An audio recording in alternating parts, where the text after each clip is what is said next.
right, what is going on, guys? It is time for the Chasing Waypoints podcast. We are back. Had a week off, and now we are back in the saddle. Last time we were talking about going riding, doing some ride planning and stuff like that as riding season is coming back around. Somebody left the oven here in San Diego on, and so it's been a little bit warm, and, you know, us fair weather riders trying to take the break off. But we are back, and we are back with a big episode. Absolutely excited for today's guest. Working on texting the link to him now. But it's episode 32 of the Chasing Waypoints podcast.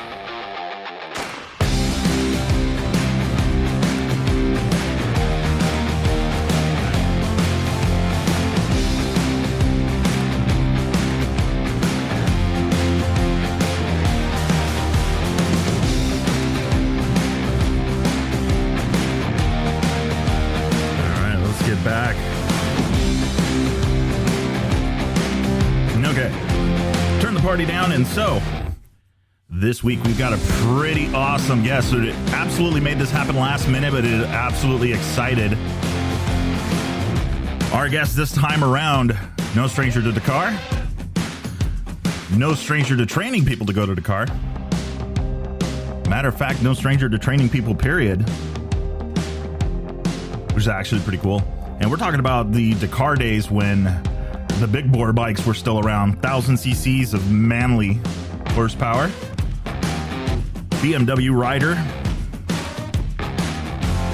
All sorts of other stuff. Recently training some of the greats in the Dakar, including one of the guys who went up on the podium. May or may not know who that is.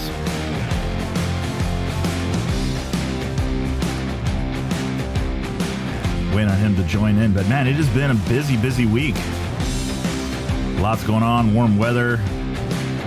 Spent all day Monday lining up guests and getting people ready to be on the show and be able to teach or talk a little bit more about some of the stuff going down. Turn the party down here a little bit. But yeah, it's been good. Got the suspension back on the 790. That is ready to go. And now we're just waiting to get some ride time in on it. Took the time to set the sag on it and get everything kind of ready to go. And I'm pretty excited. You know, I'm kind of a nerd like that. I like getting a bike lined up, and is my sag just perfect? You know, Alex says 80 millimeters plus or minus 5, and I say, okay, it's exactly 80 millimeters, and I know the plus or minus 5 will later come in as adjustments, but, you know, you gotta get it right, gotta get it set up. So definitely looking forward to getting that thing out in the desert and running around. Suspension definitely felt good. So, anyway, enough of me blabbering. If I'm not mistaken, I think we've got Jimmy Lewis on the line. Yeah, I'm here. Can you hear me? Yeah, absolutely. Loud and clear. Okay. Just jump right in. Yeah. It's okay. We can bleep it out later. And if there's anything that you were not allowed to divulge. No, I'm pretty good at that. My whole life I've been doing stuff I wasn't allowed to talk about, so I'm okay. You just do it and just don't. So you're doing the intro. Is that the part where you talk about me and I don't get to hear it? Yeah, exactly. So you'll get to hear it when the episode comes out. But no worries. Didn't. Oh, that's okay. That's what people do all the time, so I'm used to it. Yeah. I try and paint the guests in the light, but I was like, normally I give away who I talk to, but I don't know if anybody will guess it. I did mention BMW in there. Because that's right. I remember the poster in the shop when I worked at BMW motorcycles. You know, going manly Dakar bikes. Yeah, they ride girls' bikes now, so you know. Well, my money is. I like to tell them that too, but they don't like to listen. No, of course not. My guess is probably we're about 2 years away from 250s. That's what I'm thinking. Don't get me started on like some of the rule changes are good. You know, some of the rule changes are just not very well thought out. And I have opinions, I guess, like everybody. And you know, I mean, I try to try to, bring them in from years of experience and trying to think about, what we're really trying to do and what's going on. But then again, I have been a race promoter, but I'm not a race promoter of that magnitude. And they have requirements that they need to meet, and insurance regulations and safety. And they literally have to do stuff to demonstrate that they're trying to make the sport safer and do things to, mitigate, bad things happening. But, at the end of the day, we're racing motorcycles across the desert at high rates of speed. It's kind of inherently dangerous. Yeah. It is just kind of goes, it's par for the course. You get on two wheels with a motor with a ton of horsepower, or not even a ton. It doesn't take much to get into trouble. But no, it doesn't. People get hurt on mini bikes all the time, and they thought banning twin cylinders was the answer to this. And it didn't really. I mean, it's kind of funny. There's trends. It just bad things can happen at any time. It's that's why they're accidents. It's not done on purpose. Yeah, it wasn't planned. The one that really got me, and I was like, when I first heard of the rule change, I was a proponent. I was like, oh, okay, yeah, that kind of makes sense, because now you're bringing in tire conservation into it. But when I talked to Skyler about it, he was like, no, bad thing. Oh, the tire rule. Yeah. That was really stupid. Yeah. That one, that's make it one tire a day, like it's always been. And I can see, making it like they kind of trying to do something sort of spec tire, but there's so many tire brands out there, but really they're all essentially Michelin's. But what you don't understand is you think, okay, they're going to conserve their tire. Well, you saw that they didn't. No. But what people don't understand is that the rear brake is for control. It doesn't really slow you down. It keeps you under control. And when you don't have traction, i.e. your tire's worn out, you start losing control of the motorcycle. This is 100% not safe. And the riders know this. They probably just don't know how to explain it as well as I just did. Yeah. But, they're all thinking about going faster, and I'm thinking about slowing down. And that's really what the tire rule made it difficult. And so on marathon stages, they were never allowed to have wheels, and that's a normal thing. But having a certain amount of tires, and all of a sudden, maybe it was going to be a little bit like tire strategy in Formula One, which is kind of a thing. This is, essentially, and Formula One's experience in this. Now they're having problems with safety because they're, guys are pushing the limits of tires. Yeah. And it's all a balancing act in reality. Yeah. And just finding that right conversation the right balance. And I could see like the airbag stuff that they're working on. I think that's okay, cool. I think for the most part, that's really good. I've tried the vest on. I haven't deployed one yet. I know what they weigh. And, F equals MA. So I'm always trying to get lighter weight and trying to make everything a little more simplistic. But then again, you want the maximum amount of protection. And some of the newer vests, they've had some generations of this stuff. It's getting better and better. So that, and you're seeing it work quite well in MotoGP. And the good thing about this, and the real good thing, is that this will get developed to a point that it'll become a consumer product. And then, then we're all safer for something that got pushed into regulation by racing. Yeah. No, I completely agree on that one. And it's almost interesting that it wasn't around before, or that this idea didn't come up before. But I don't know if it was a technology barrier or what. Technology. I'm pretty sure it was technology. Oh, they've talked about it. I mean, I promise you, like as much as you think BMW was like, just antiquated in their traditions, boxer engine and air cooled and all this stuff back in the day. They were thinking about some really out there stuff. In fact, they were one of the brands that really financed a lot of the early development of the neck brace.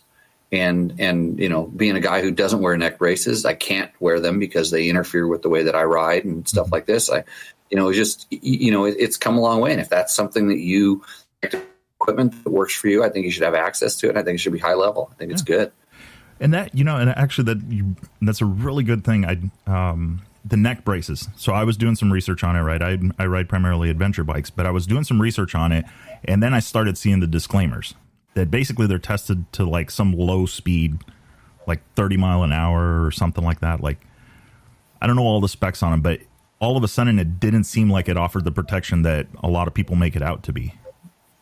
You're correct. And I know way too much about this because I was involved in the early development in the way that I ride with my shoulders shrugged. In other words, we jokingly call it low boy style. So I kind of shrug my shoulders and my head drops down a little bit. And so the neck brace bumps into my helmet and starts lifting it off of my head. Okay. And in order for a neck brace to be effective, in reality, it can only be to prevent what it's supposed to prevent, what it was originally claimed to prevent, which is broken necks. It can only be a certain distance off of your helmet. Because the idea is the helmet crushes down, your neck's trying to break, but the helmet crushes down, hits the brace holds the neck in place and transfers the load someplace else. This is the design thing. But when you start learning about, like, you know, how they work and that nobody was wearing them properly and all this other stuff, and then you know, so all of a sudden the manufacturer started going, well, it's actually for secondary injury. So your neck's already broken and this is going to prevent further damage. And you're like, well, okay, do you want, at that point, do you want it? So, you know, I don't, we get started on a lot of the controversial stuff. I was a little upset when it was mandated, when all of a sudden it was mandated for certain types of racing and things like this, because I'm going, the guys that are mandating this don't even know what they're talking about because they just don't know. Yeah. Because you would have, in my world, you would have mandated me out of being able to race competitively. If I was doing a parade, I could wear a neck brace. If I was racing, I can't. Yeah, and I agree with that. It's I have a problem too with the mandating stuff like that. I would agree with that because what if, like, I'm a bigger guy and the neck braces, I've tried a couple of on. They're just not comfortable for me, and I know if you're not comfortable on a bike and something's constantly bugging you, you're paying attention to the wrong thing. It's just getting in the way. And so when your goggle foam comes up into your eye, this is a big problem. Yeah. And now I'm way more prone to crashing, so now at least I can use the neck brace. Yeah. I don't ever want to use my helmet. I don't want to use my protection, my knee cups or knee braces or anything. I don't want to use any of it. Yeah. You never want to find out how good it is. I put the stuff on that makes me feel protected and safe. It's like I said, it's a personal decision, and you know what makes me feel safe, and something that doesn't inhibit me being able to do what I should be able to do, you know, on the bike. And there's some stuff, you know, that it's a toss up, you know, but there's certain things I use, certain things I don't. But that's the joy of it. Yeah, actually figuring that out, dialing your whole kit in, and I mean, and you've got a couple years experience, right? Maybe. Yeah, I'm still learning. Still learning. Always learning. Speaking of learning, I've got your website up on the background here, and I'm looking at the off-road training stuff. So there are a couple things going on here. One, I happen to know that you train road book navigation and have trained a couple guys that have done really well for themselves. Yeah, I heard they did good. Yeah. I'm trying to remember their name. I don't. Yeah. It was anybody in the last few years that's done really good has been around here for some period of time doing something. Yeah. Nice. Well, and that's and for a reason. I mean, obviously the work they've put in the work, and well, they ended up on a box. And that's really what it comes down to. I mean, so my basic, I don't even know what my day job is. I do wear a lot of hats, but my off-road riding school. So this is where we focus on, you know, riding techniques, how to ride your motorcycle better. And in reality, we teach, you know, a lot of novice and intermediate riders. That's our bulk of our thing. And everything from guys that are just getting into off-road riding, you know, they've been riding on the street for a long time. Maybe they're, you know, on their first adventure bike. We get a lot of guys that just want to be more comfortable and feel safer on their dual sport bikes. We do, you know, a certain amount of agency training, you know, sheriff's departments and we've done some, you know, other groups that need to ride motorcycles for their jobs. And then, you know, I work with some high level racers on riding technique. And it's not that I can anymore come close to riding at their level, but we can, you know, from experience, you can pick out certain things that they're doing. And what we found that's a lot different than I think a lot of the ways that other people teach is that it's the very, very basics that you're messing up on. It's stuff you just kind of took for granted because it's kind of instinctive. and you just carried this problem along with you. And now all of a sudden, you know, at a high level racer, you're at a point where it's really affecting you. And so the same thing with a novice, you know, novice riders or people in riding for a while are just breaking bad habits. We're going, no, that's not really, even though everybody tells you that's what you're supposed to do, that's a mask for something that's started a long time ago, you know, and it all comes down to two simple things: balance and traction, because anything that starts going wrong as a result of one of those two things. And then it just gets exponentially worse as you increase speed. Well, and I mean, so I think the question is going back. So like you said, balance and traction, and going back to the BMW days where you had all sorts of horsepower and traction control, I don't think was around then. No traction control. So that was your wrist. That was all you, 100% human. But then also balancing. And I know the Boxer engine kind of helps balance all this stuff, but no, it's actually one of the, it's actually for balance, it's actually one of the worst things, because it spins. It doesn't spin in parallel with a bike. It spins off to the side. So literally, if you want to do, let's say, a big jump on a Boxer motor, you'd better be scrubbing to the opposite side. Because once you get in the air, that rotation will actually do some things. I mean, I don't, there's probably 10 people in the world that have jumped a Boxer far enough to really experience this, or at least ones that experience it and feel it. Yeah. and then the rest of them. But yeah, when your motor's spinning in a cross plane direction, not ideal for keeping it balanced. It not nearly as good as it's kind of funny because I have had to think about this before, because, you know, in just development scenarios we've been involved in, it's like, is this better or worse? And like, I don't know. It's smooth. Well, and you know, and that's right. And the guys that I know do you from set your right fork, do you set your right fork leg up stiffer than your left on your Boxer? Just kidding. Well, I mean, you know, the people listening to me that work with me are probably going, you dumbass, don't you remember they don't have counterbalancers back then? I don't think they were doing that. I know you were probably on some top secret stuff with theirs, but our rally bike, I kid you not, was a hand-built factory rally bike, and like the only things that were like stock on it were the covers and the badge on the gas tank. everything else was pretty much hand-built. I mean, yeah, the motor had the same architecture, but the whole bottom of the motor was cut off, and it was converted into essentially a dry sump motor to get ground clearance. Everything inside it, you know, is you know, titanium, magnesium, you know, all the HP2 stuff, all this stuff. The displacement was specifically tuned for the kind of power delivery that the rider wanted. I mean, it did have Bing carburetors on it. It had a clip on the bottom of the bowl. You know, so when I got water in my thing, I just pulled off, drained it out, laughed at everybody else, clipped it back on, and rode away. Waved ever so nonchalantly. Yeah. Nice. Oh, I love seeing the KTM riders take their gas tanks off. Yeah. Oh, geez. Well, I thought there was going to be some of that at the Silkway rally when they were crossing that water crossing. I kept watching that, going, "Oh, one of these guys is going down." That looked pretty deep.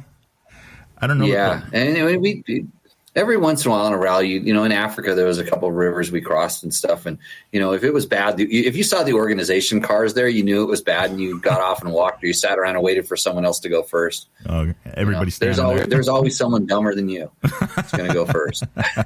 You just got to wait for them to kind of make it through, and then you know where to go or where not to go. Yes. Nice. And so you do the training, and this is based primarily out of Pahrump. Is that where you're at? Correct. Yeah. We're out of we're out of Pahrump, Nevada, which is just, you know, over the hill from Las Vegas, kind of near the California and Nevada border. And then we also have a group up in Washington State, near really underneath Mount St. Helens is where they're at, and it's called Sisyphus Cycles, and they teach our curriculum. A guy who's into rallies now quite heavily, Paul Neff. He did this rally.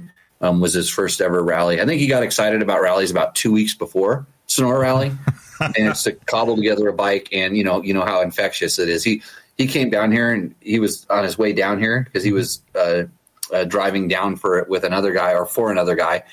And he came by here and he's like, Jimmy, you know, I knew he was doing the rally. And he's like, so can you give me some pointers? I'm like, we don't even have time to start. Yeah. If I told you anything, it's going to ruin your trip. Just go have a good time. Yeah. You just go out and do it. So interesting. He doesn't know that I'm talking to you, but he's actually, I talked to him because specifically of that, because it was like his first rally and I heard he just kind of threw it together, and I got to see him down there and he was riding with a group, and, you know, they were helping him and going through it and then making him open the waypoints, and, you know. Hey, Paul's an awesome rider. You know, he was at the top of his game when he was younger, you know, ISDE medalist and stuff like that. And you know, just, you know, life kind of took over, got a real job, you know, and he's probably not in what he would call riding shape, but like, don't let that fool you. That guy can ride a motorcycle, especially slow. Yeah. Like you watch him on a trials bike but we kind of bumped into each other up at a Tour Tech rally, and we just started talking and had, you know, I didn't know him that well.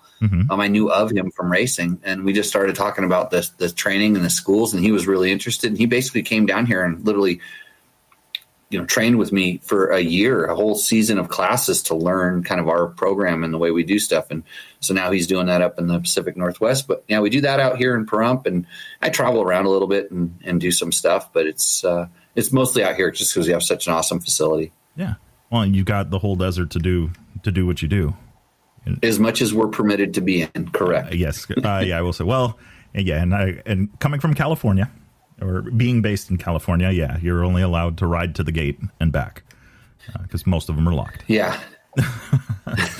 But yeah, it's not necessarily gates. I mean, out here, it's like, you know, the problem we struggle with is that so many areas have been previously designated wilderness, and so now it's just designated. It's really designated routes, and luckily we have a dry lake bed out here that allows us some freedom and stuff. And then over on the Nevada side, they're still working on, you know, classic route designation. So we have some areas that we can kind of play around in, gravel pits and things like that. So it ends up working out really, really well. And I mean, I moved out here to run the school out here and to ride dirt bikes. And for most of the year, this time not included, I rode yesterday and it was 106 or 109 degrees. Yes. And it was like no fun.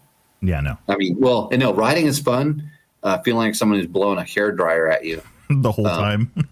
Well, it started out up here at like 96 and stuff, and I just went down in elevation. It got down to like 106, but it's really nice when you kind of come over a little rise and you go, oh, wow, it's nice because it's like 96. Yeah.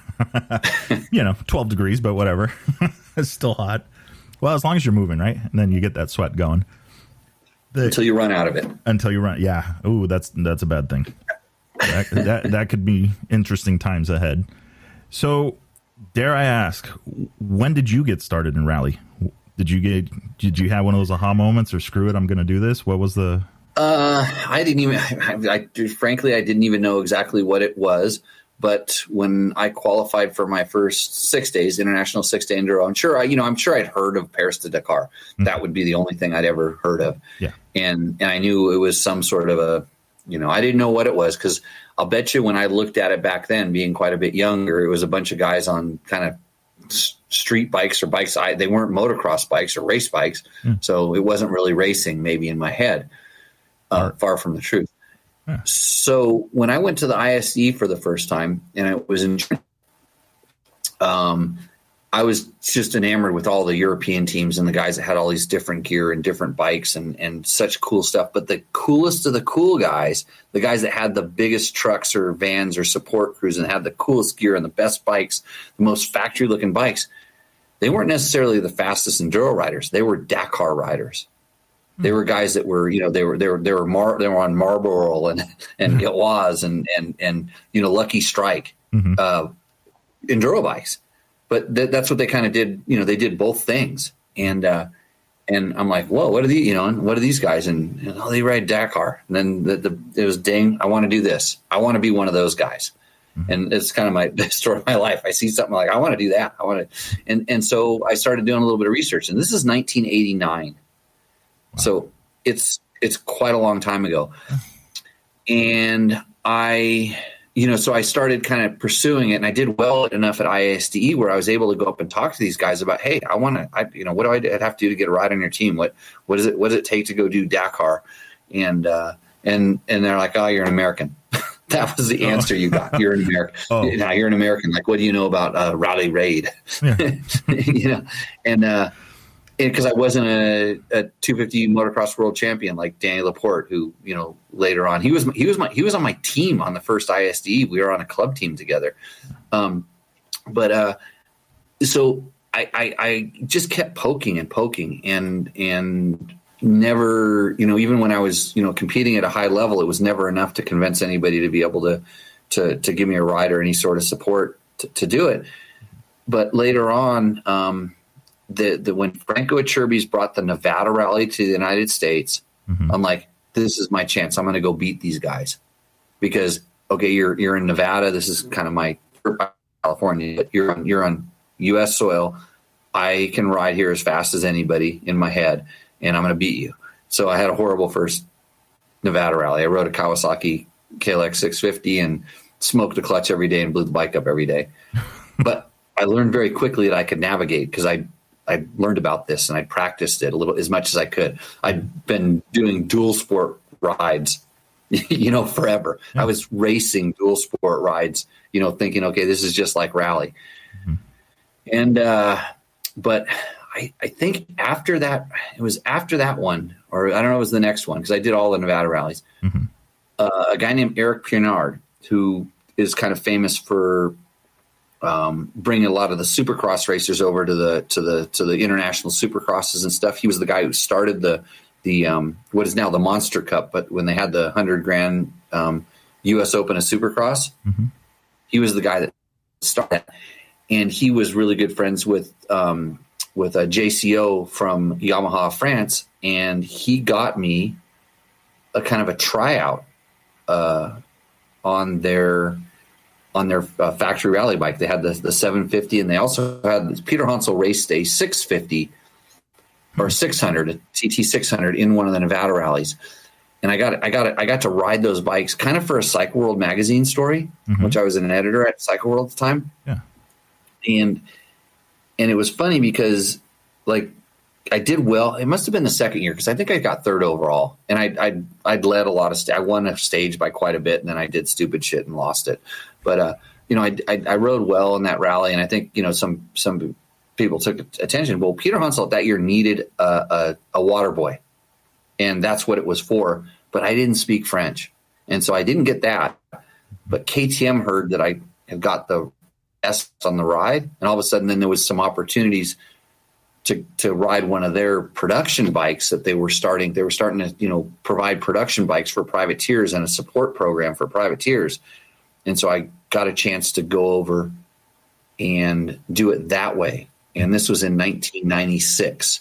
I got a chance to do my first Dakar. And so loaded up a few gear bags and flew over to Spain, where it started in Granada, Spain.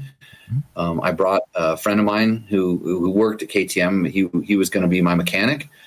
And and then we learned very quickly what Dakar was all about. It just didn't go too well. Uh-oh. What was the... Well, I basically, there was no room for my gear bags on any of the trucks. It was like you get your, they got what they called an airplane box. So this box for motorcycle riders that would go in the airplane every day and be delivered to the bivouac. Little did I, KTM, the factory team was going to use my airplane box to put more factory bike parts in, because at that point, all the mechanics and stuff, some of them were in the airplane, but they couldn't carry a lot of parts. So I didn't have a gear bag, and I didn't have a box to put my shit in. My mechanic had a little rucksack that he acquired that he carried, like my one extra pair of underwear and like our sleeping bags and tents. I think it was in his bag, and he had access to their tools. But yeah, I was by no means was I on a factory bike. There was some factory bikes, so I was just on a production one. But that was welcome to Dakar. Here, just get on your bike and ride. That's all you can do. So it sounds like at nights in the bivouac, it was mark the road book, food, laundry, bike prep. Laundry. Well, yeah. I mean, wash whatever you had. It would be like, I guess it would be a little bit like Molimoto with kind of having access to a mechanic, which, trust me, is a huge, huge thing to have somebody that's able to, just do the simple things. And all I had to really do on my bike was, clean the air filter and change the oil. I think we got tires I was able to get tires every other day or third day on the front. I don't remember what it was. It was all budgeted out. Yeah. But I was doing well. I was just outside the top 10, maybe 10th or 11th or something, and just cruising along. I mean, I wasn't racing. I was only riding to get to the finish. And then I got diarrhea. Welcome to African food. Didn't sit well with me. And I'm so scared of doctors that I wouldn't even go to the blow up tent to do any, get checked out or anything like that. And I basically dehydrated myself and almost died. So I'm very familiar with heat and running out of sweat. Yeah. Holy hell. And so that was someplace out near Zourat, Mauritania. And that was it. I for stupid reasons, I kissed away a pretty good ride in my first ever Dakar, and then the real Dakar starts when you go out. Mm-hmm. And again, Franco Iturbi's to the rescue. He managed to get me and my mechanic a seat on a VIP plane that was taking French tourists and sponsors and stuff to the race. Managed to get like the last seat out of there, or it was like I was going to hike out to the coast. Ooh. I saw that. What was it in a Long Way Down? When Charlie goes and runs the Dakar, and they had to leave him out in the desert, or take your bike or do this. Like, there's some really weird kind of stuff that's followed along with the Dakar over the years.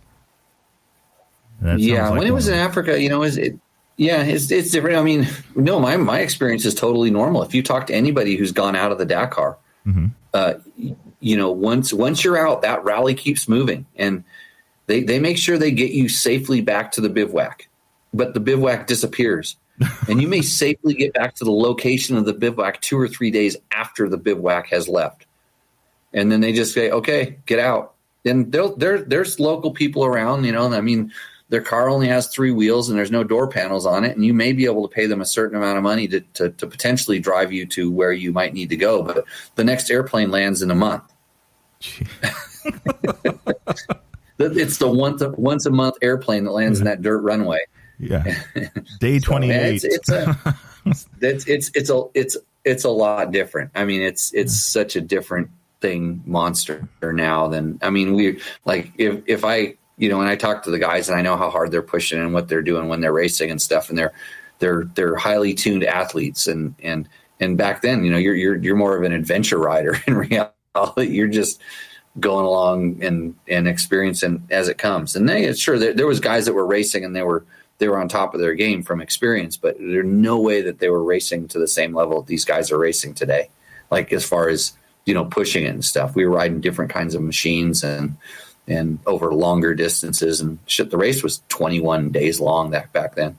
I remember that part, and I didn't keep up with it enough to realize, but yeah, then all of a sudden it just got chopped, and it feels like it's just getting kind of shorter. Yeah, it's attention spans, I guess. I don't know. Remember, it's not a race; it's a TV show. Yeah, it's got to look good on TV. Well, I mean, and the guys do put on it's a crazy show, and yeah, like you said, I mean, it's anytime you see them, like I remember seeing the footage of Ricky and Skylar, and I mean, it's like, to me, I still see it as Baja 500 pace. Like, I mean, it is full attack. And they're on the gas. I mean, I imagine in their mind, there's a lot of time when they're just cruising. Mm-hmm. But you have to understand that them just cruising is a warp speed, because when they're hauling ass, they're really, really, really, really, they're going really, really fast. And these guys they're phenomenal motorcycle riders, and they've been doing it for a long time. And it's, when it's just, you watch any kind of high level athlete, doing things at that level, and now everything's, since everything's so easily televised and videotaped, and people are sending little clips of doing this and doing that, it's almost becomes a little bit too normal. It doesn't seem as freakishly strange. Like the first time you ever watched a Formula One car really go around a turn, you're just like, oh, that's sped up. It's like, no, it's not. No, that's real time. Yeah. I mean, to me, the thing that still like blows my mind and this is you'll know more as a riding coach and all that, how these guys are able to get on these bikes and send them through like the dunes or some of these faster sandy sections, and then just like bounce them off these little like bush piles and just launch these things for yards at a time. Like it's no big deal. Isn't. I mean, well, okay, to me, I'm sitting there going, nope, not even close. Yeah, because they're very well aware of their balance, and they understand their traction, and they know how their bike's going to respond, and they set them up. They set them up to do this stuff, and they spend a lot of time. I mean, at least the top teams, the top teams and top riders do, and they practice. Yeah. And they practice this, and some more, and I think that's where they said, like, you kind of mentioned it earlier, is like, oh, you're American, but I think that's where we're at the disadvantage. Like the rest of the world, like soccer, the rest of the world is all into soccer except in the U.S. And I think it was the same with rally racing. Everybody else has always done road books and done that kind of stuff, and we're kind of like, I don't want to say last to the game, but it's just not as popular here.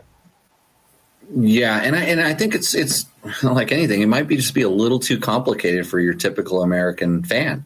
Yeah. We like watching cars that go around in a circle. A lot of us, some of us. Yeah. And it's like, okay, I get this. And it's like, well, can't they just race? And like, why would you get lost racing? Yeah. What's the fun in that? Yeah. Wait, so I think when you have to get a little bit into it to understand it, and then it becomes but it's definitely, I mean, here I go completely 100% unnoticed, but when I was racing, if I would get off the airplane in Germany or France or something like that, people would recognize you because you'd been on TV for the last few days, the last 20 days if you're coming back from the race, and even going into it. I remember going to a German Supercross one year. And they had the BMW. They did like the introduction and stuff, and we signed autographs till like 2:00 at night. I couldn't believe. I just like, who cares? Where all these people come from? But they were super excited. They were real fans. It was cool. Yeah, a whole nother for something that you're like, it's just a rally raid, just some rally stuff. Yeah, I think they just that it's not. I wouldn't say just Europeans, but it's like even South American stuff. They're better. They're almost better. Like fans, they're more fanatic. They're more fanatical fans. They really get into their stuff. Maybe because it's popular there, and we have fans that are happy about something else. Yeah. We have better sports. The one that they use, the club. I don't know any of the sports here. Well, the example I was thinking is like, oh yeah, NASCAR, they make left turns, but then they go to Sears Point where they got to make right turns, and they bring in the ringers. I don't turn right. Yeah.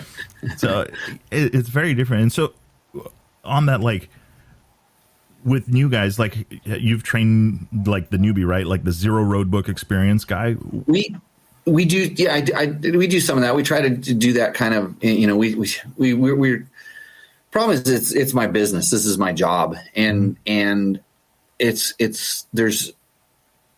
want to expose more people to rally and everything, but like we're so used to doing it to kind of a high level. And we're not really teaching it to somebody that's a hobby rider, because it's not a lot of fun, and there's a lot of learning, and there's a lot of discipline in some of the stuff. But we've tried to do, some kind of, we call them, we did them more like events. We did this thing called Prump to Dakar one year. And it was a really fun event. It came off really well. We did like we had people that were more interested in really doing rallies. So we had like a 1-day school for them. And then we kind of had a sort of this quicker half-day school for the hobby rider, the enthusiast and stuff. And so then we let them turn them loose on some road books and let them get lost all over the desert and right off into the sunset, which is kind of difficult too, because and then we can get into all the reasons why you really would have a difficult time putting on, a true rally rate here, why rallies can't work like they do other. Not to say that you can't pull it off, because there's someone that's actually getting ready to try to do this right now. And I work on a car navigation rally that's kind of similar. So I know some of the constraints of this, but so we, for us on our side, it's just hasn't been, something that we do, but I get people, I probably get 3 or 4 emails a week when somebody says, hey, I just got my first motorcycle. I want to do Dakar. I literally get these emails, and I hate to, squash them. And it's like, so first motorcycle, you haven't been riding for 10 years, or you don't rate, people have never done a race, say they aspire to want to go do Dakar. And I go, well, okay, well, let's start with where are we at, and just I'm kind of very realistic about this stuff. But the good thing is there are a lot of guys out that are doing these, trying to put on these kind of events and gatherings and stuff that you can't really call them events, because you can get in trouble for this. But they're doing, they're doing things to allow guys to get in there. Scott Bright's a perfect example. Mm-hmm. He was a guy that kind of got interested in rally, got a chance to go do it. And then he was putting on his, he kind of was working with some of these people to put on things so guys could go get their first taste and get a little bit of a lesson on kind of how it works. Mm-hmm. And it doesn't take much. It doesn't take that much to understand just kind of how it works, but that how it works is about as far as it goes. You're not going to get good at it. Mm-hmm. You have to write it, or you have to learn to read, and you only get faster at reading by doing it. Yeah, you need to practice. It's like anything else. It's you need to make. So with the guys that I work with, we make navigation as instinctive as shifting your gears or turning your throttle. When was the last time you thought about that? Mm-hmm. Now think about how to navigate like that, and therein lies whatever we do here. And that's the beginning. This is opening the can of worms. But it's just I have these magic wands, and I have a little bag of pills. There's not that many of them, but if you have enough money, I can sell you one. Now, how high up the rankings in Dakar are we talking about with those pills? I don't know how much money you got. I got a couple different kinds. Kind of rough. I don't know. I'd have to sell the whole bag and then run away. I wouldn't be in Pahrump anymore. Yeah. Well, on that, trust me, there are people with a lot of money, way more money than common sense, that approach you about stuff, and I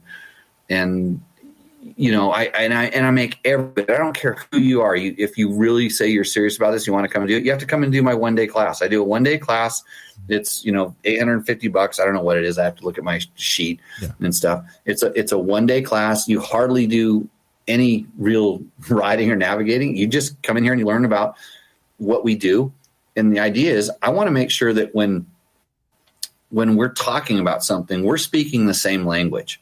Mm-hmm. When I start talking about, let's say, Cat Moyen or something to do with, when you're looking at this, what did you see? Because almost everybody that doesn't do this comes back and tells me how screwed up my road books are. And we laugh, because all the guys that are in this, we call it it's almost like a fight club thing. We whatever we do, we don't talk about it. Yeah. But when somebody new comes in, everybody's just laughing, because everybody says the same thing, and we're not laughing at them. We're laughing. We all thought and said the same things in the beginning. It's like, oh yeah, what, it's like you kind of thought you knew it. Mm-hmm. And it's like, no, that's not right. No. So, but it took, I learned a lot from teaching the riding schools, just how basic we had to take some of the stuff mm-hmm. to see results, because we get frustrated when we'd have an intermediate level rider that couldn't improve, a guy who was a good rider. And it's like, why can't you improve? And then we started really drilling down and figure out what it is. Like, you forgot balance. Like, somehow you just skip balance, and you think you're going to do everything with your muscles and throttle. And it's like, and so we took the same sort of approach to rally navigation. and it's been really successful. Yeah. And that it's you mentioned earlier, right? Twisting the throttle and not thinking about it and not doing that. So I finally got a chance to ride, and I know you've seen him around the bivouacs, Gnarly Dave Enriquez. So yep, I rode one of his road books. And I only call Dave because he's me and him are having a little debate about who's gnarly. He's gnarly. I mean, his name's gnarly, but he didn't send me the video of me eating 12 doubles or whatever the heck he did last time. That was going to affirm his gnarliness. Yeah, no gnar challenge. So okay. So Dave, we're talking about Dave. Yes. Okay, got it. I won't say it because then he'll drive down here. That's some inside joke there, by the way. I like that. Talk about a very, very passionate person that's super excited. He helps us when Johnny and I do tours out here. Mm-hmm. He's one of our chase truck drivers and does the food. Dave's an awesome guy. Yes, very, very much so. And I heard the backstory. He finally told me when we were out on this route what the whole deal was about the whole first name thing. And so I was laughing about it, but yeah, it got to me. It bugged him. But I know it does. But yeah, absolutely. I met him working with one of the rallies, and yeah, it's like the dude would give you the shirt off his back. I mean, he's super cool. Is always willing to help and do that stuff. And so I finally got a chance to ride one of his road books, and exactly what you were saying, that twisting the throttle without thinking of it. There was one direction in that entire road book where I made the right decision on the first try, and it felt just so natural, like, I've got this. And the very next note, I didn't. So like you said, like you're talking about practice, and I just thought about like, dude, now I really can't imagine how these guys do it. Like I feel like they navigate a lot of times like the organization told them, this is the way you go.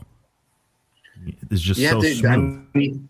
And you've seen it with them making map books more and more technical, more and more difficult. Mm-hmm. And what they're doing a lot of times on with Dakar road books, which everybody's ideally, the Dakar is the pinnacle. That's what everybody's trying to shoot for. What they're doing with those, if you handed that to a regular rider, a guy who's just navigating, hobby rallies, you let a guy like that try to open a stage, they wouldn't finish the stage. They just, some of it's okay, but like it'd just be like they'd have to keep coming back to the note and trying to do it over and over again, because it's like this, when you're just learning a foreign language and somebody's speaking too fast and you have to tell them to slow down. This is what's happening. Yeah. So it's like I said, practice and training and figuring out where your weaknesses are and working on them and practicing more. And then practice more. So I heard a room, and none of the questions or anything I ask you ever have to answer, but I had heard rumor that there's certain riders have the ability to navigate an entire road book without nav equipment. Cap and KMs. Is that? I'd say that's true. Okay. Which is yep. Which is even more crazy, because it's like you have to there's so many moving pieces to that ability. And it's, like I said, it's something that I imagine. I mean, I think certain people have a knack for doing certain things. Mm-hmm. Like I don't remember people's names or faces. It's just like you see those things where people are those masks you wear, they're just like you're blue or green or whatever, and you can't see the face or the features. Yeah, like masks have been great for me, because then everybody else is like me. I'm like, I don't recognize that person because they're wearing a mask. So that's the way I walk through my life. But I remember every stone in the desert, every place I've ever been. I know exactly where it's at. I can feel it. If I've been there, I can come to it from a different direction, and I know where it's at because I can feel where it's at. Maybe like what they say when your cat gets dropped out of the car 100 miles away and he shows back up. Mm-hmm. I have that gift. That's one of the things. And I've worked with riders, rally guys that have something similar to that, and I've worked with other ones that absolutely don't have it. And so that and just like anything, there's different riding styles. You watch you can watch like the motocross and stuff, and there's this kind of this Ken Rocks and Jet Lawrence and just super smooth style, and then you watch other guys that charge like Tomac's just muscling and Barca's just freaking crazy, and they're different styles, and they kind of work the same way. One guy's winning one weekend, one guy's winning the next weekend, and it's how do and that's where strategy comes into play. It's you got to pick and choose when you use your strengths and minimize the damages when you're doing your weakness. And that's, I think, as much as, we start talking about all the navigation and things like that, with a lot of these guys, it's just having, really good people around you that know this, having a good, strong, team support with guys, like on Ricky's team, he's got Johnny Campbell, who is, comes from the Bruce Ogilvy era of Baja preparedness, just making sure everything is perfect, set up, ready to go. He's really good at strategy. And you have like a guy, like Ricky's mechanic when he won was Kendall Norman. And Kendall could probably hop on the bike and do, well, not then because he didn't really know how to navigate back then. But like the last year and after that, he came back and he's like, I want to do this. And he got into navigation, and now that guy, he's road to Dakar. He could potentially, if he, we're working on this because I want him to go this year. He just needs to figure out how to go. Kendall is top 10 Dakar guy, easy, but he has to realize he's probably not a top 3 guy. He's not a spring chicken anymore. Yeah. So, but I think, riding ability wise, but it's, there's so many keys to the puzzle, and I don't think there's any one like magic thing. And we see, I see a lot of, guys that come in and they either want to just throw money at it or they want to instantly get better, and they don't have a 5-year plan. Mm-hmm. And when Ricky had the opportunity to go, luckily, he through Honda, and Johnny became involved in the thing, and Johnny understands this. And we need to have a 5-year plan. You're going to go hang out with Jimmy. Ricky, and he didn't, Jimmy, in the beginning, I don't think I'll bet you he didn't want to. And then probably when he got here, he even more didn't want to. He's like, oh, this is bullshit. Now we laugh because we have guys that roll up and they're pretty sure they've got it. And we just kind of joke, but it's the same thing. I mean, one of Johnny's, when I met Johnny, I met Johnny because he just smoked me at a Carlsbad Grand Prix one day, and I didn't even know who he was. And I was able to win the 500 Pro class at Saturday Motocross, and how did some Grand Prix donkey just beat me? Yeah. But Johnny couldn't trail ride, and Bruce Ogilvy at the time knew this, and so he made Johnny go trail riding with me once a week just to get punished. So we became really good friends because of this. And I will agree with it. So I grew up, going to the races and cars and stuff like that, and obviously, the posters. And I always joke when I saw him, I go, I think I've seen you on a poster in Baja, so I just don't know where. And the couple times I ran into him, and but exactly what you said is like, if you want to talk about the most, like, one of the most approachable people, and like you would never know if you didn't know what he did for a living and he wasn't wearing the Honda gear. You'd never know, and you still probably can't. Most people that ride still can't catch him. So yeah, he still rides. He still rides pretty good. I haven't had an out and out battle with Johnny for a while. We kind of don't ride when each other's riding for some reason or another. I wonder if that has anything to do with you making him trail ride, or Ogilvy making him trail ride with you all the time. Well, I know. Well, it's just like we'd have to meet in the middle, like if it's anything fast, high speed, Baja style stuff. I mean, because I used to be able to kind of down with Johnny. I mean, I teamed with him. When I won the 1,000, I rode with them and stuff. And I mean, we're both really good at it. He was just doing it more, and he was better. Mm-hmm. I'm lucky to have teamed with Danny Hamill, so I've ridden with the best guys in the world, and it really sucks to ride on a team when you're just slowing this guy down. At least with Johnny, I felt like I was on even footing. I was pulling my weight. Well, it's, I think there's like you said already, every rider's got their talent and the reason why they're doing stuff. So, but still, you guys are fast anyway. I mean, I don't know how I'm actually really I'm looking at the calendar and thinking, going, okay, which one of the adventure bike classes am I going to of yours? Because so they're not really adventure bike classes, and I don't think we have any up on currently right now on the website. I don't know if there's any new dates posted. We just sent out a newsletter, but they're I wouldn't call them adventure bike classes. No. I mean they're okay. It doesn't, if you're riding off road, the stuff that we teach will apply to you, and it doesn't matter what ability level where you're at, you're going to learn something, and you're gonna very quickly learn that you know how much you need to practice some of this stuff and it comes pretty quick. And then, you know, you either can kind of go off and do your own thing and you're happy with where you got, but then it's like, well, I need to learn more. And it's funny, you come back to the same class and it's a whole different class because you're a different rider. And I you know, it's like I see a lot of I call it multi-level marketing, you know, series 1, 2, you know, go ride with us there, this other thing. And it's like, nah. Yeah. I mean, I do some advanced stuff. And when we work with, riders, or if we have a group that wants an advanced class, I promise you, we end up going back and reteaching the same one. Cause the problem isn't this advanced technique. It's, you know, doing the basic stuff. And I want to see, you know, when we're training, I want to, you know, you got to prove to me that you've got this stuff like on lock, because we can't move to the next thing until you make sure that you're doing this. Because if you leave something on the table back here, it may not bite you on the next section or the next section or the next section, but at some point that's going to come back. And to try to break the habits, once you feel like you're doing it right, is really kind of difficult.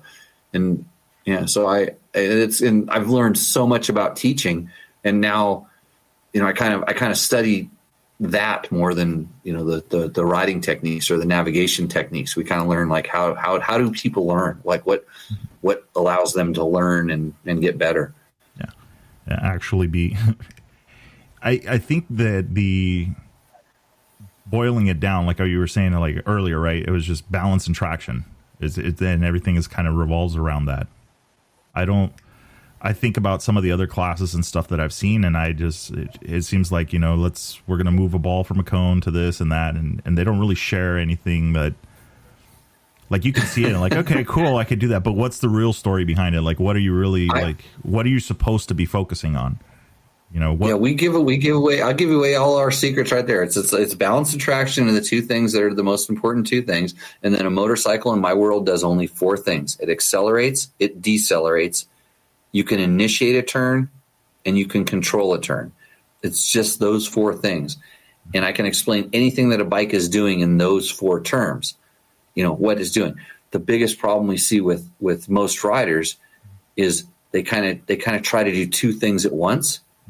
And the easy way to explain this is like, okay, why would you try to accelerate and decelerate at the same time?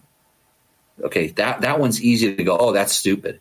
But why are you trying to and control a turn at the same time, or initiate a turn while you're on your brakes? And once we kind of drill that in, it's like, just keep it simple. Make it as easy as possible, and break it down into digestible steps so that you don't have to come back every time and we're going to go, okay, left hand off camber rutted turns on gravelly surface. No, you're going to break it down into its essence. It's like, what am I actually trying to do here? Which one of those 4 things am I trying to do? And everything always taken into consideration, balance and traction. And that's it. I've just given you our entire teaching school. And it's funny because the more that I keep saying this, I watch, and it's the most sincere form of flattery when somebody's trying to copy you. I see someone trying to copy it, but they don't understand what they're trying to copy. It sounds good on paper, and I sound really pro saying this, but I don't actually get it. I can, I mean, but anytime you are practicing, if you're doing a training or practicing, you are practicing, and that's good.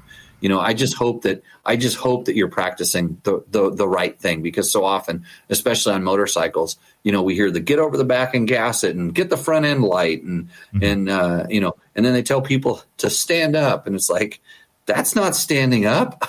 You know? And they go, okay, good. And they cheer and they clap and they go, yay, you're doing, no, you're not doing good. Boom. No. I see. What is it? They call it in adventure bike terms now. It's peacocking, right? Where you're standing straight up, super tall, you know, over the bars, arms full. What do they call it? Peacocking. You know, a peacock. Peacocking. Oh, yeah. I haven't heard this. Oh, yeah. Yeah, that's it. I know what you're talking about. I know exactly. That's generally a side effect of the high bar Kool-Aid that adventure riders drink. Oh my God! You've got to raise your bars up because stock they're not right. Let me tell you about pushing bikes in and out of the shop that are being worked on. I'm going, there's no way. Nope. They did not miss a single riser available for this bike. They got them all on there. They're getting to ape hanger status. Yeah, exactly. Yeah. And I'm just like, no. How is this even like? This is only comfortable sitting down. Not even then. This is dangerous. Yeah. Well, and the problem is when you do sit down, when your bars are too high, then all of a sudden you lose. You know, if you decide to want to control the bike when you're sitting down, which is kind of a bad idea, anyways. Mm-hmm. You lose your leverage. Just think about trying to push something that's kind of in front of you as opposed to down. You can't put any of your weight into it, and you've already given up. You know, your weight is what controls the motorcycle. Mm-hmm. You know, your weight, not really your muscles. But at that point you're like trying to put muscles into it and you've taken all your weight away. And so you're kind of pushing, I don't know. Hoping for the best. So but it's when the pelvis comes forward, when the pelvis gets in front of the knees, because the bars are so high, mm-hmm. that's the super peacock, I guess we're going to call it. The ultimate peacock. Because you're putting the other cock forward. Yeah. You got to really try to have fun. We really try to have fun with this stuff. And I'm not picking on, if you think I'm picking on you, I'm not picking on you. It's your buddy that's doing it. Yeah. Well, and you know what though? That was one of the things like we talked about when I was at the shop and I would see people that come in their rocks risers and trying to do all of these things and do all this stuff. It wasn't to really put other people down because there was people that, believed in that, but it was more like, dude, I know what's going to happen. You're going to get in the dirt. That front end, you're going to have zero control over that front end and you're going to hit the deck and it's going to hurt. And I promise a 1250 GS is not light. Yeah. And I just, so it's kind of like the same. You're like, we joke and make fun of it, but it is actually a serious theme. Like I think so many people do not know that could literally make or break you out in the middle of nowhere. Yeah. And it really comes down to if they were in balance mm-hmm. and they had traction, and traction is a function of balance. Mm-hmm. You have the more balance you have, the more traction you potentially have. Mm-hmm. So it's if those two things are good, like you can do really stupid stuff. You can actually have really bad setups. Mm-hmm. And we're not just talking about the balance of the bike, like side to side tipping over. We're talking about your body being balanced on the motorcycle. We walk around all day long on our feet and we're not holding on to grab handles or guardrails or we don't walk around with a walker, mm-hmm. Yet. And you put somebody on a motorcycle and they grab on the handlebars like it's the last savior, and then it's like, okay, well I'm going to turn the motorcycle and all this stuff. So we kind of, like I said, just try to keep it simple, make it digestible, and give people some little cues and things. It's like, oh, what I'm catching myself doing something wrong, mm-hmm. and it ends up working out. What shop did you work at? San Diego BMW Motorcycles. Okay, right on. Yeah, you guys used to send us. I think you guys used to send us a lot of clients in the early days. Probably. I mean, I was there. It was only about a year, so about 4 years ago is when I started there. And okay, so it was much before that. Well, I know Gary, the owner. I mean, he was big into it, and I know he did a few of the Vegas to Reno rides, and he had some road book stuff, and we talked about it a little bit. But that was to me, it was always a thing. I remember, the fabled, GS or HP2. I don't even know what they based it. I think the HP2 was born after that. The HP2 Enduro. HP2 was a few years after the rally program ended. Yeah. And I was involved a little bit on the development of that motorcycle, because it was funny because I was still kind of under contract with BMW. Mm-hmm. Because I kind of had sort of career-ending injuries, and when everybody else was real anxious to jump ship and get another contract with KTM or one of the other brands that were doing it, I knew I was pretty much finished racing. So I was able to ride out my contract. I had it for a few years. And so that was one of the projects they kind of brought me in to help with. And the very first time I saw what, was the mule of an HP2, my 2001 factory Dakar bike was there too, because that was the bike that they were comparing it to. They wanted a certain kind of performance. And trust me, I thought that Dakar bike was like, it was 1 year away from being a really good twin cylinder Dakar bike. It would have been incredible. But like I said, their program kind of ended, but the HP2 was so much better. They did some really crazy stuff, including the air shock, which, by the way, I'll sit there all day long and tell you the air shock was awesome, because it was. I'm probably the response. You can probably blame me. If somebody doesn't like the air shock, you can blame me, because it was 2 test riders said yes and 2 test riders said no. And then they brought me in and I'm like, air shock 100%, no questions asked. It was that thing. It gets so much traction, so much better than spring. And I remember, because there was a couple of them, they were unicorns around the shop, because there was only, they were only available for so long. And then just like any other bike, like the R80 GS, the Dakar, the same thing. Nobody wanted them when they came out. And then all of a sudden they were like the hottest thing. And the HV2s, and everybody was on the same boat. I'm like, that air shock. I'm going Olin's. I'm putting, get rid of that thing. It's a piece of shit. I think I have 2 Olin shocks for those things someplace in a box. So if somebody's looking for a replacement shock for HP2, reach out. There we go. I don't know. I can find them. Yeah. But you know why they're in a box? Because I kept the air shocks, because they work better. Yeah. And you think, and where's everybody now? You're what, air forks in the front, and tuning them, well, yeah, air is still a little bit taboo in the motorcycle world. Just give it a few years. Yeah, that's what I was going to say. It's split right down the middle. It's either nobody has the all right. I feel like everybody's either, oh, you're on air, no. Yeah, or they love it. The reason there's a lot of reasons why they keep pushing it, and because there's definitely some advantages to it. I don't know if we're just there on the material side of things, but the ability to control it is pretty amazing. Yeah. We'll see. Well, I remember the mountain bike stuff with Fox Racing Shocks, and everything was always oil and spring for the downhill bikes, and then now all of a sudden everything is air, and they've got all these chambers and all this stuff going on, and it's like, what the hell? I don't even know how this works anymore. Mountain bikes are not afraid to do something weird. No. Motorcycle industry is petrified. It's like, oh my God, disc brakes can't work. What if they get wet?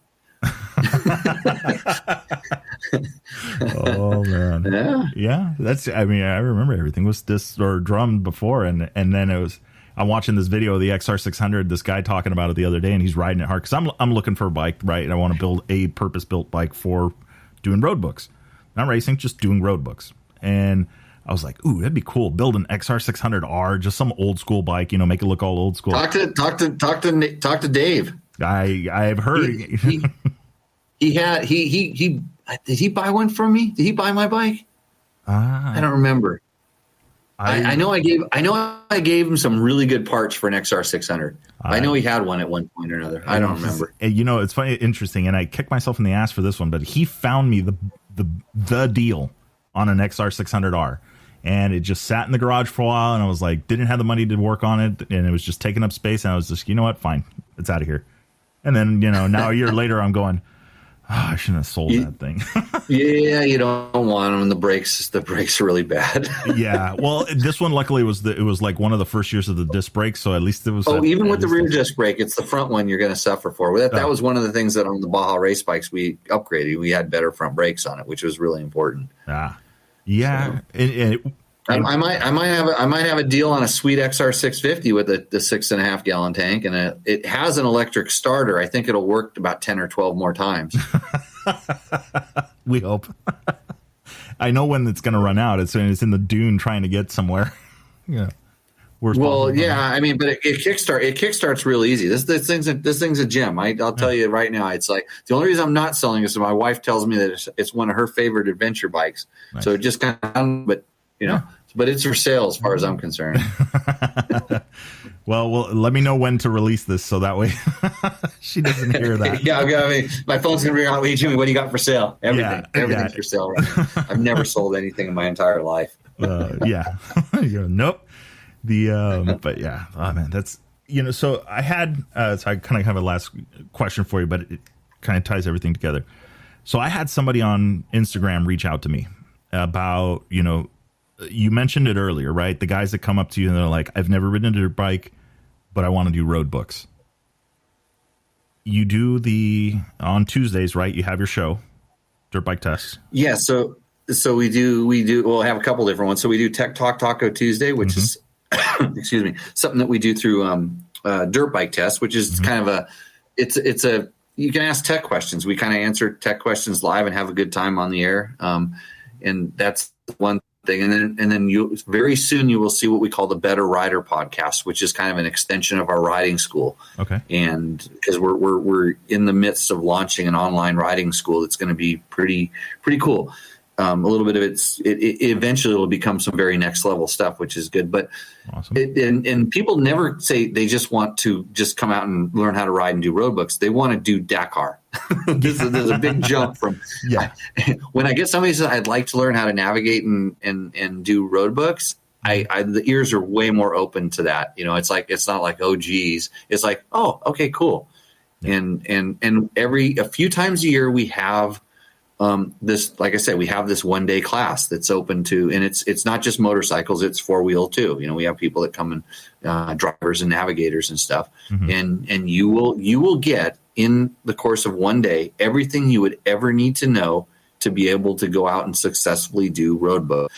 It's probably a little bit much for just the regular guy. I mean, we get in kind of a little bit into some details and things, but at the same time, we're not leaving anything out.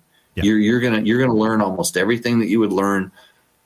Anything that I've told any of these other guys, it's not going to sink in. It doesn't sink in until you really start training, and then you're going to have a whole new set of questions. Yeah. But yeah, we can kind of do something like that, and it's just a matter of timing it to where we've got a few guys in the class to make it a successful thing to do. Yeah, and I can kind of agree with it from at least what I've known. Right, if I didn't know how to ride my bike to a certain level, I consider myself beginner intermediate, and then trying to navigate that book that Gnarly Dave did, and then just everything else in between, it's too much to learn in one shot. It's too many things, too many moving pieces. So, like you're saying, if you do that 1 day class, you learn, like you've learned this part of it, and then you need to do like a riding class and learn that part of it, and then correct, then melt the stuff together.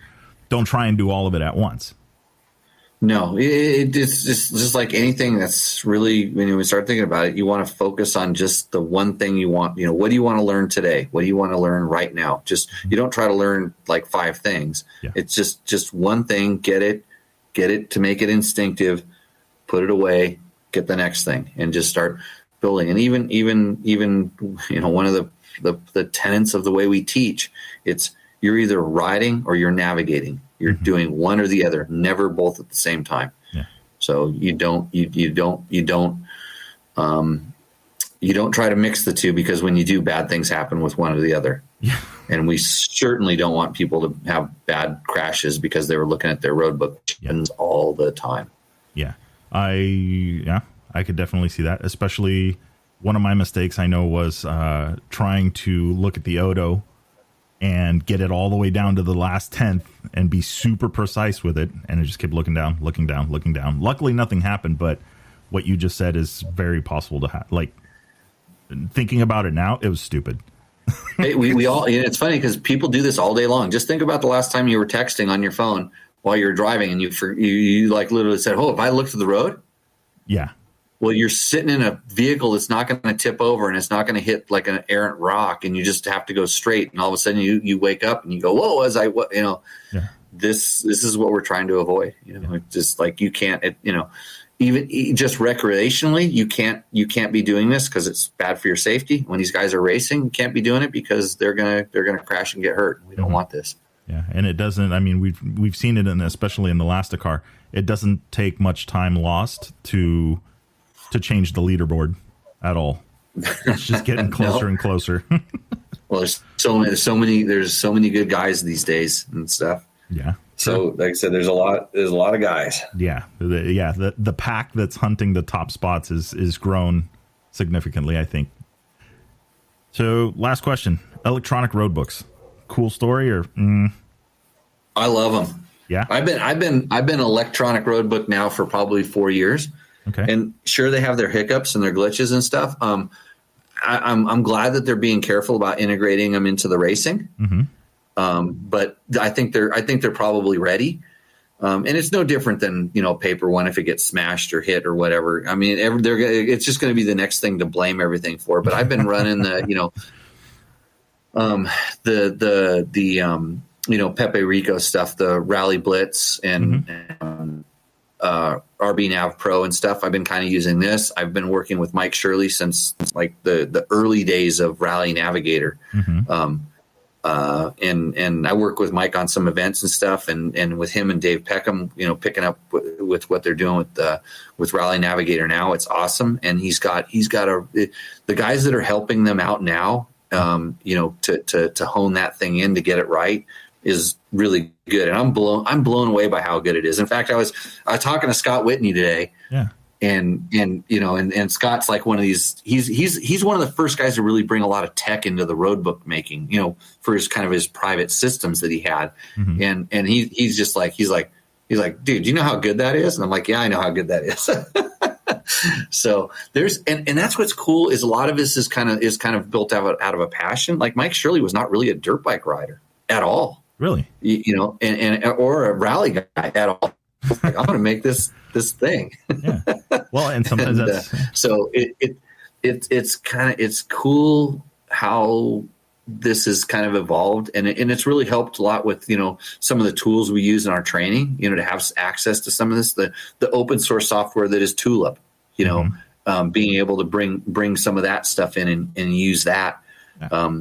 When because it's like PC or Mac, it's like there was Tulip or Rally Navigator, and you had different factions on who used what. And over in Europe, they have Trippy and River Notes and There's so much stuff out there, and just depends on like, hey, how much do you spend and which one works for you and what are we really trying to accomplish. But I'm excited. I hope more people get into making, some road books and sharing them with, like-minded friends that are willing to make more road books. Because what you'll find that there's one guy that'll make the road books and everybody else rides them, and then give me more road books. Yeah.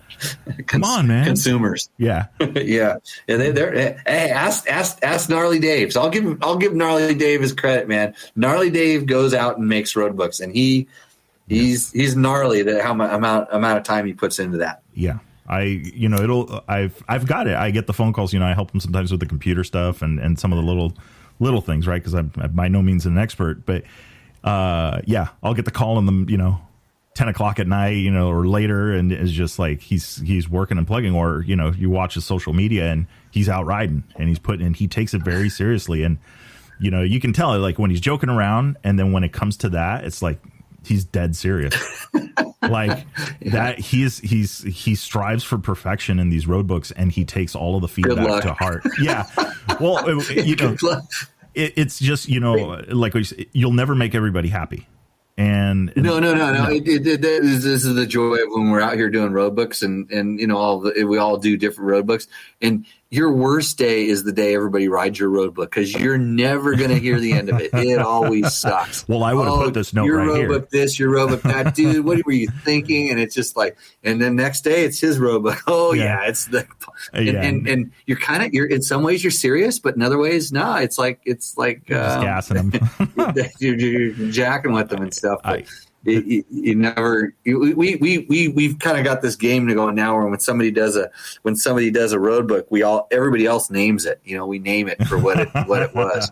Uh-oh. And yeah. Oh, some of them are bad, but some of them are pretty good. Like Gnarly Dave names his own road books. He's on his own special thing. But like Kendall made a road book like in Glamis, and I named it like Classic Rock.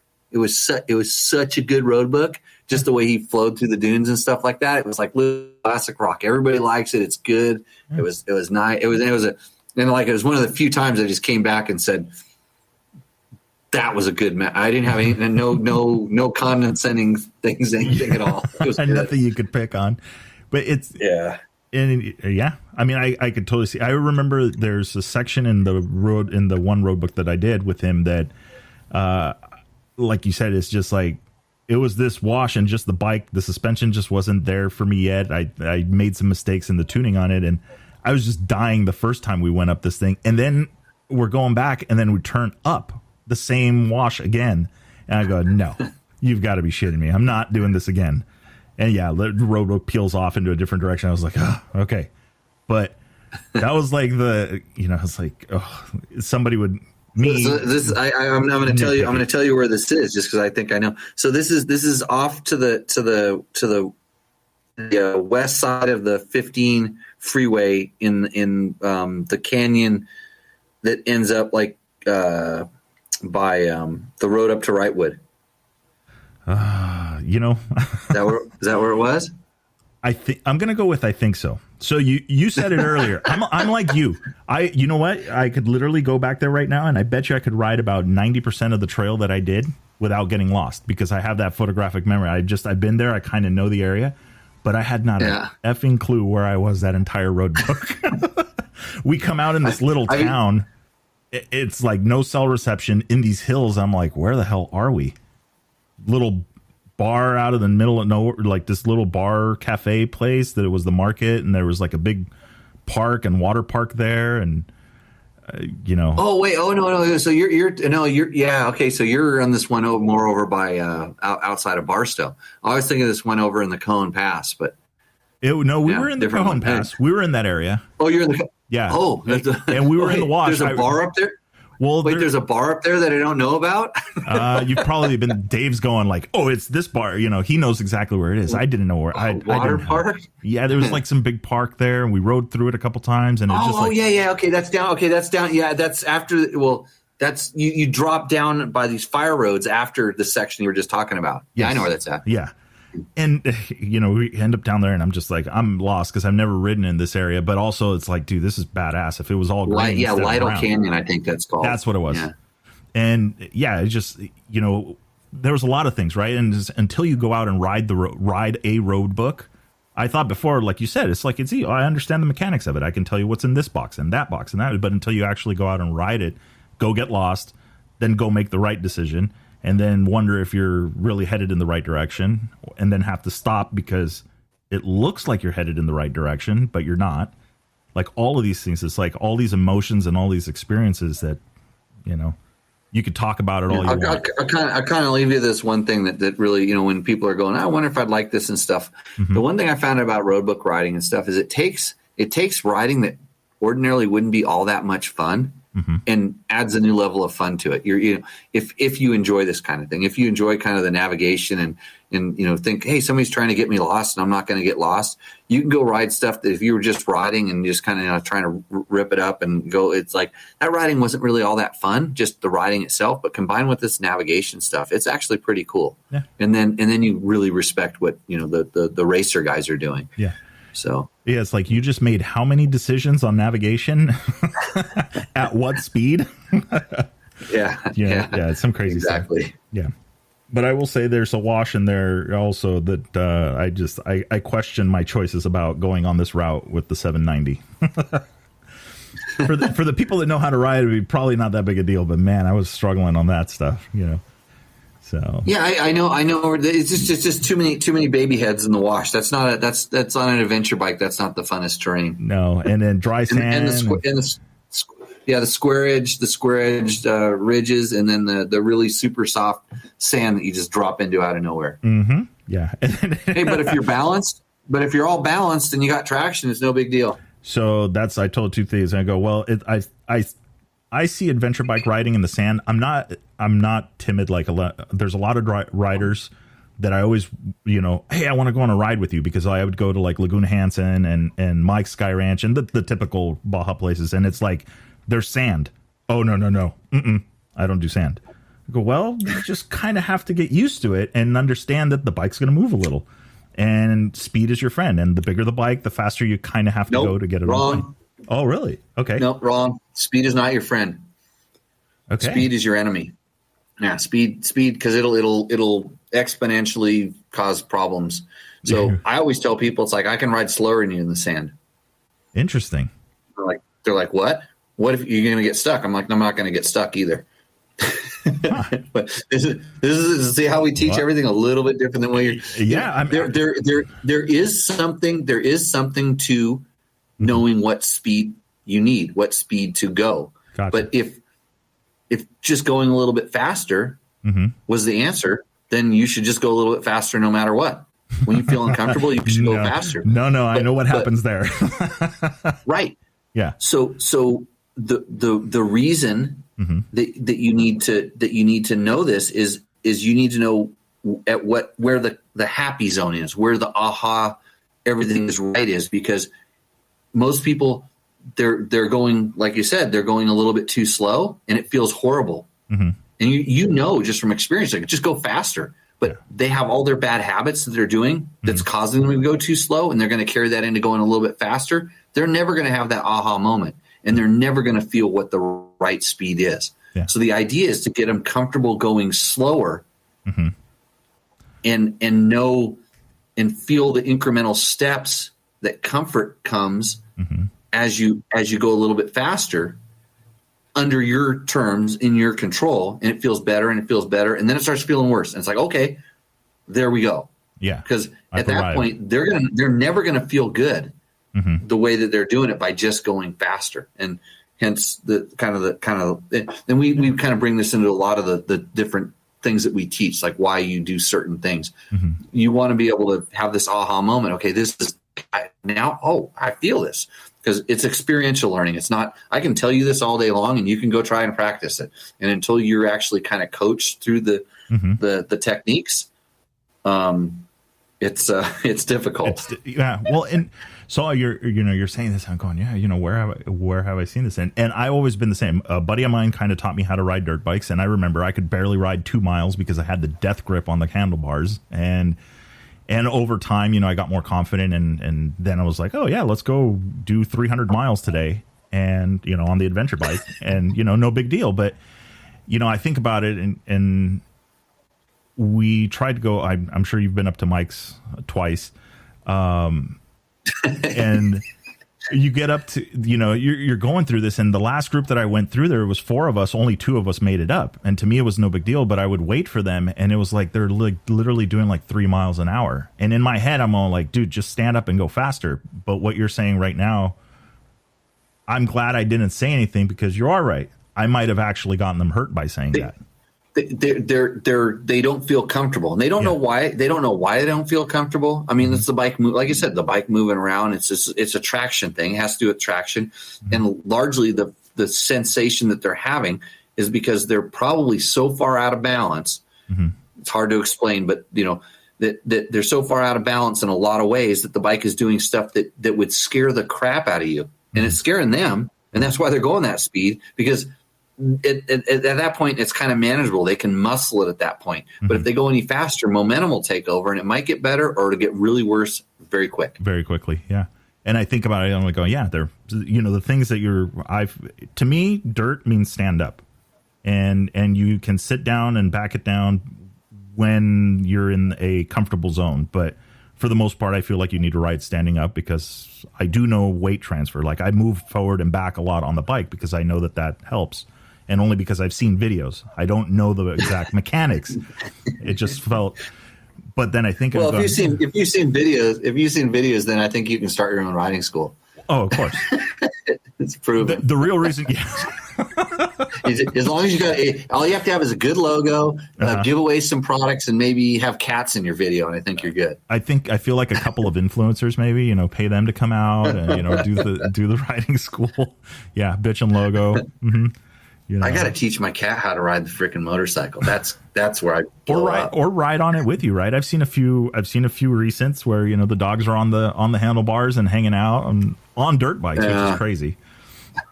But yeah, I'm gonna get more serious about it, and you'll probably see me in one of your classes, because I know it just makes it that much better. I already know that Dave was the one. He was like, dude, look at how much distance is between this note and this note. Like, get on it. Like, dude, you've got time. Go. Now's your chance to get on the bike and go. You don't have to worry about navigating. And I'm sitting there looking at it going, this is my speed. All right. Yeah, that's good. I've reached the level of where I'm comfortable on turning this pig in these turns, But I recognized that my weakness was turning, and especially in the dirt, and just always thinking that it's going to wash out. It's going to wash out. I'm just, I'm going to hit the deck and I'm going to have to lift this thing up. And so I know I need help with that. And, I think what you were talking, like I've seen some of the balance routines or like skill building things that you do, like on the videos that you have. And I'm like, okay, this makes sense. But, it just doesn't, when I'm on the bike, it doesn't connect the dots yet. I haven't connected the dots yet. That's and this is the biggest problem that we hear this and stuff. They're like, people a lot of times when we're doing the train, like, I don't ride that slow. And I'm like, yeah, but you don't ride that fast either. Well, in their mind, and they're very, very interconnected, because it all comes down to balance. At least when you start going slow, your balance starts rearing its ugly head, and you don't have the momentum, and it just shows you kind of like what's going wrong. And like, oh, I don't really go that slow. And it's like, well, the reason I can go faster than you is because I'm in better balance. When you're going slow, the traction isn't so critical. Well, except for when it's ultimately critical. But so these things kind of factor together. Literally, we can, I have a whole podcast about riding schools and techniques. You can kind of go on every which way, but it's like we kind of break this stuff down in kind of simple, digestible, things, and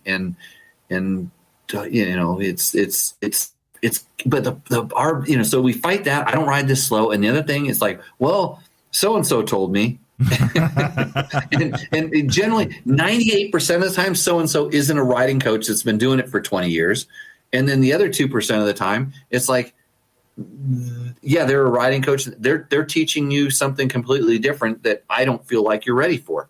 Yeah. So, and that's not saying that as a slam or an insult. It's just because that's what I see. And I'm not, you're paying pretty good money to come and train with me. And I'm not going to waste your time by clapping and saying, yay, good job. It's like, you're here to learn, and I want you to learn. And I feel really bad when I don't see you learning. I feel like I'm failing. Yeah. No, and I mean, that's, because you're actually vested in, them actually doing better. And there is I already know, more training, more experience, you're safer, and it's a better ride everywhere you go. So yeah, it's just a matter of getting out and doing it. When does your podcast launch, or is it already out? The Better Rider one, pretty soon. I don't know. That you got to talk to the other department about that. the kids that are running this shit show around here right now. They're the ones that know how to. You're just the talent. Computers. You're the talent. It's kind of like, I like to look at it as like Disneyland. So this is Disneyland, and I'm Mickey Mouse. But do you think Mickey Mouse goes to the board meetings? No. Mickey Mouse just goes, yay, and waves his hand and stuff, and just smiles a lot. I don't smile. I'm kind of an ass. But so I got the kids in here that are taking over the thing, and they're Walt Disney, and they're going to figure it out for me. There you go. I hope so. All right. And I'm just blessed because I've been able to ride dirt bikes for a living. Yeah. Is in reality, and that's still what I do to this day. Awesome. And I enjoy it. Like, I really, really enjoy riding dirt bikes, and the people it's brought me around, the places I've got to go. It's been awesome, and I want to keep that ball rolling. Yeah. Well, it's all good. I'm looking forward to it. I mean, I know I've seen the videos. I just never actually committed and said I'm doing it. So yeah, when you do that, then you can come back on. And we can do a thing about the class. Yeah. You can then you'll know. Yeah. Right now we're just talking in theory. Yeah. It looks great on paper. It sounds great over the airwaves. Wait until your ass is actually here. You can come back and go, that's such a smoke and mirror show. That guy should just take a hike. Well, you got me at so you're there, right? You've got the MLM videos, right? This is what we do, and then you've got the logo. So this could be. No, except you've been to Dakar a couple times, and you've. I still can't remember some credibility. Yeah, you have some credibility. There's a couple no-namers that raced and got lucky once, and so we don't know. Yeah, no. They happen to be on a factory ride, but whatever. It's like all these guys that have done well and stuff. They earned it. They put the time in, and there's no magic wand to any of this stuff. And I always say that. And there's people that have kind of come and gone, and they think they have something different going, and maybe they do. And when they prove it to us, we'll figure out how to do it different. But like we're pretty happy with what we're doing, and you're always working harder than everybody else. I know this. Yeah, a friend that I used to work with, that's what he said. He said, when I show up to work, I want to be the hardest working person in the room. Nobody's going to out hustle me. And that you always just kind of stuck. First one in, last one out, and you put the I wish the kids knew this today. Yeah. Oh, yeah. No, I see it all the time. Now growing up, and I see, older, and my parents always like I remember the first time I asked my mom for a raise when I was working in the family business, and she said, "What else are you going to do for us?" And I was like, whew. Now I think about it and laugh, but back then I was like, damn, I just got put in the hot seat, where I thought it was a layup. But that was nowadays it's like, well, yeah, no, I'm just, I want to talk about my raise. Okay. I haven't been late. I haven't called in sick. And what are you going to do for me now? Well, I'm going to come in a little bit later, work a little less, be more efficient. Yeah, something like that. They'll throw some really hot phrases into the there we go. They'll pivot from that original thing, and they'll probably answer your question with another question. Yeah, and then you get confused because you're old, and you're just like, huh? Yeah, okay. KPI, ROI. Throw out the initials. Don't get me on in acronyms. I don't even know what any of those things mean. Yeah, well, you do know how to read French. Used to. Oh, well, yeah. Now it's in English. Hey, we got them to switch to English. It's better. It's kind of not really English, but it's close enough. I was working at one of the rallies, and one of the guys was like, here comes I just spent all this fucking time learning how to read French, and now you're switching it to English?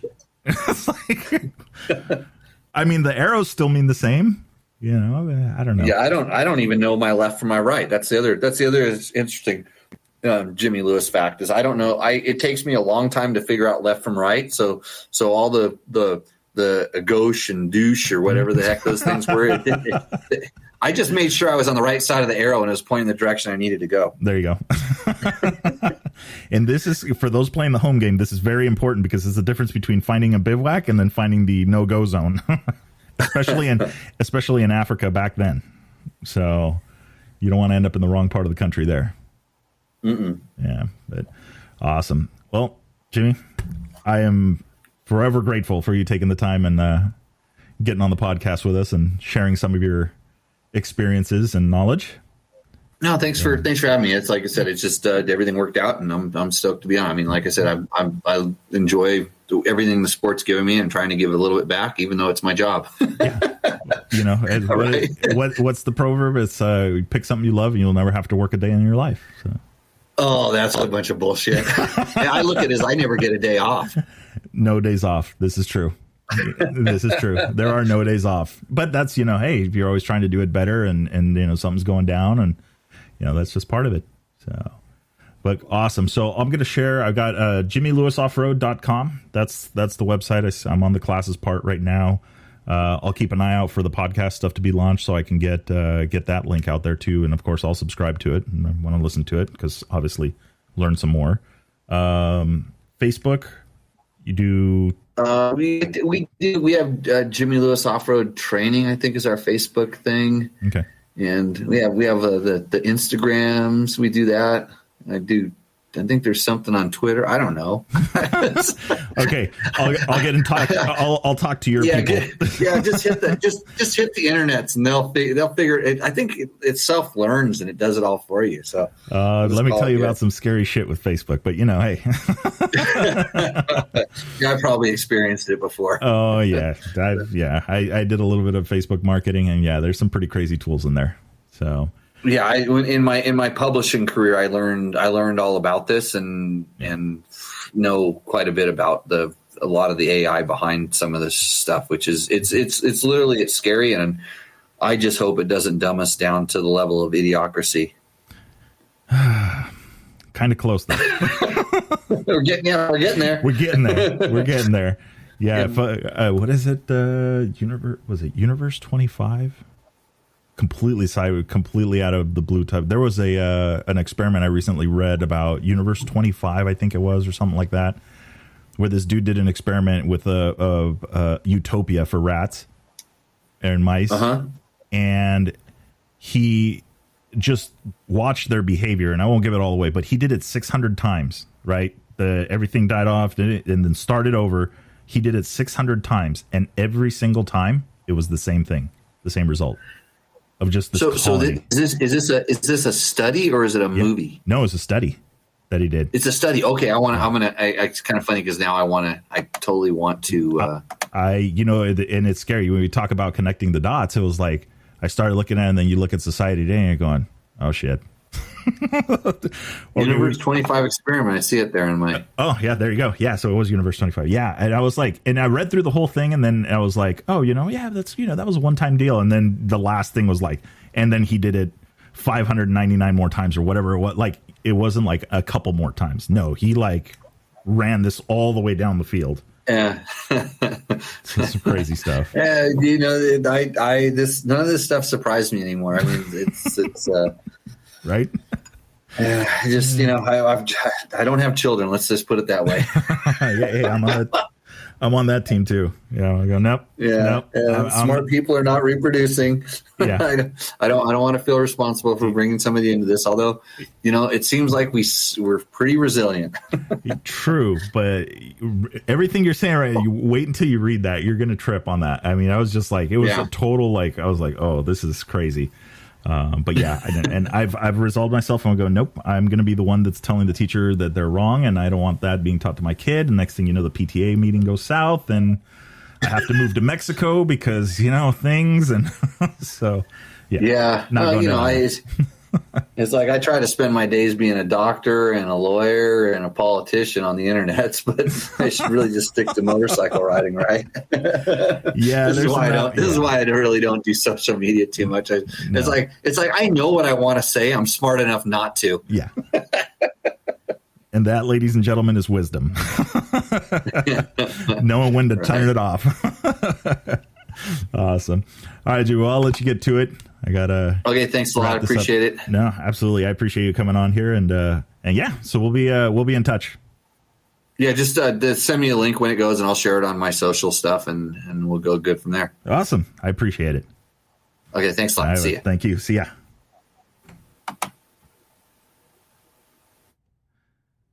All right, so that, ladies and gentlemen, I'll change the voice up here a little bit. That, ladies and gentlemen, was Jimmy Lewis. I see him as a Dakar legend, right? He's one of the guys out there making it happen and riding on the big boy bikes, right? So 1,000 cc's. I'm not sure if it was 1,000 cc's. I don't know if the rules were like that, but maybe I'll ask him about that or he'll chime in. But yeah, absolutely stoked, and definitely eye opening at the end. Where I was thinking like I've always been of the school of thought like when you get into the sand, you got to get up on plane, you got to build some speed, you got to get the momentum. Just go faster. And things will work out. And he's right. So that I think for me is definitely the like, what, I really want to do the class and do the stuff. And I've watched some of his videos before and talking about getting uncomfortable, putting yourself in uncomfortable controlled situations until you get used to it. And then, you go from there and grow. So, definitely going to be looking forward to doing that, soon, but I'm definitely not going over there when it's 106 degrees. Yep. Nope. They say you get used to it. I don't know. Nope. Negative. Not going to do that. But anyway, man, it was a pretty good show. I was thinking maybe I was going to spend like 30 minutes with him because I know he's busy and got a bunch of stuff going on and all that, but we're at an hour and 43 minutes. So I think we're going to call it wraps for today. So I will be sharing the links for, remember, it's jimmylewisoffroad.com. That is the website if you want to learn more about it. And then also follow him on Facebook. I've been watching actually the DBT or Dirt Bike Test Tech Talk on Tuesdays. It's actually pretty cool. I've learned some stuff about the bikes, and he's, it actually goes out, rides the bike, flogs the thing, and knows and rides them. And so I think it's I've learned a lot of stuff from it, and I've made my notes, and I really look forward to watching the episodes and doing that stuff. And now that I hear he's got a podcast coming, yes. So anyway, hope you guys enjoyed the show. We will be back again next week. You guys will be hearing this on Sunday, but we'll be back again next week. We've got a few more guests lined up, some really, really cool stuff. So I am looking forward to sharing and happy stuff and get some riding in. Poor bike just sits there. It's like a trailer queen, but at least it's clean. Got to keep them guessing. Does he actually get this bike dirty or what? But I don't know. Anyway, see ya.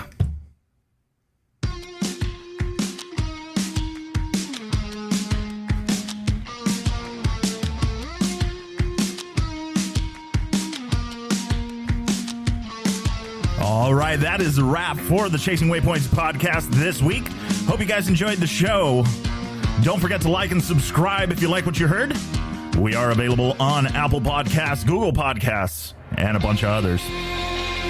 Also, follow us on social media.